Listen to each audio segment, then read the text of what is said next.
આજે સાંજે અચાનક બહાર જવાનું થયું. આવી રીતના નહીં હાલો બધું પહેલેથી કહું તો ગુડ મોર્નિંગ જય શ્રી રામ મિત્રો, કેમ છો બધા? મજામાં? આજની સવાર મસ્ત મસ્તી ભરી ઉગી ગઈ હતી. સવારમાં કૌશલ તૈયાર થઈ ગયા. આપણે પી લીધું બોનવીટા, કારણ કે મને હમણાં બોનવીટાનો ચસ્કો લાગ્યો છે.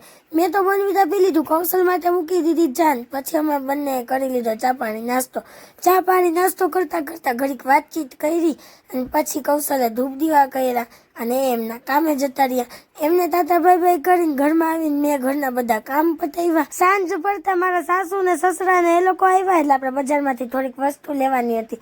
એટલે હું ને કૌશલ આવી ગયા બજારમાં, વસ્તુ લઈ લીધી, શેરડીનો રસ પી લીધો ને પહોંચી ગયા સીધા ઘરે.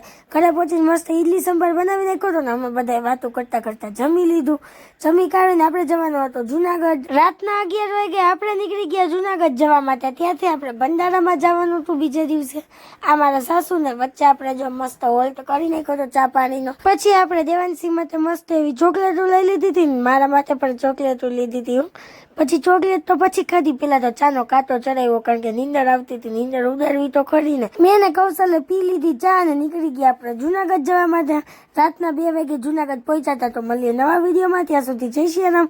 વિડીયો ગમ્યો હોય તો લાઈક કરો, શેર કરો અને ફોલો કરતા જજો ભૂલતા નહીં. Bye bye.